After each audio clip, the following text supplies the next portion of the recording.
Ngayon ay dakilang kapistahan ng kalinis-linisang paglilihi sa ating mahal na Birheng Maria, siya na tumanggap sa natatanging papel na maging ina ng tagapagligtas ng sangkatauhan. Palakpakan natin ang ating mahal na ina, ang Immaculada Concepcion.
Kailangan ni Maria ng kaligtasan. At ito ang ibinigay sa kanya ng Panginoon. Hindi pa siya iniluluwal, hinadlangan, iniligtas na si Maria mula sa bahid ng kasalanang mana.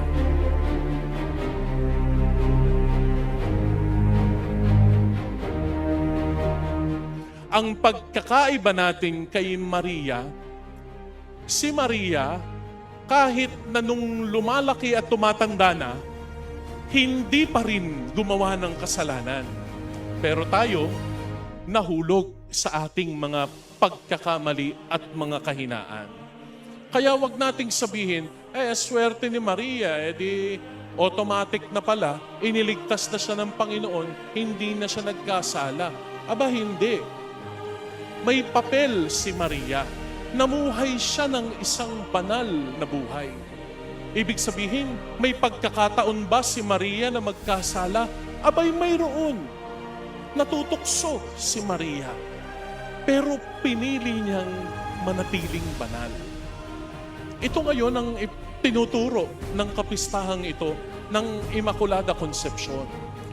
Na kung papaanong si Maria, na taong kamukha natin, na natutuksong kamukha natin, ay nakapagtagumpay laban sa kasalanan dahil sa kanyang pagtitiwala sa biyaya ng Diyos.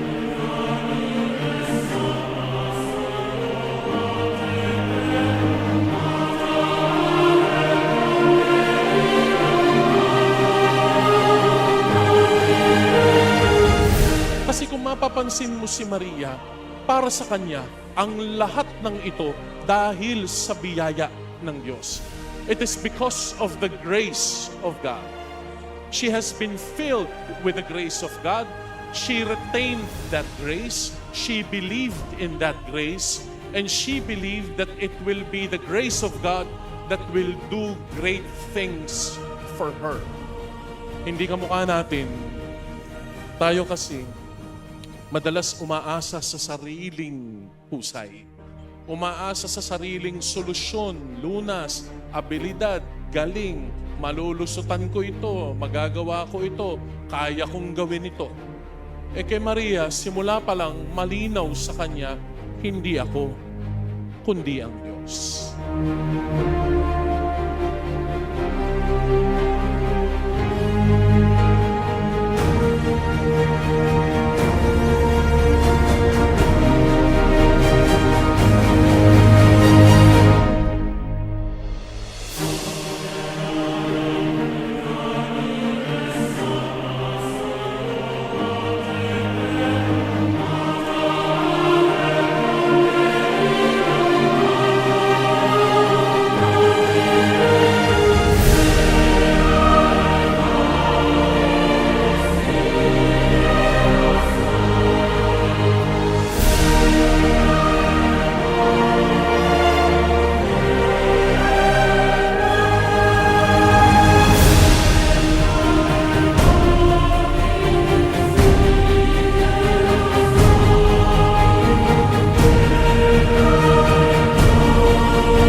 pagdiriwang natin ng kapistahang ito.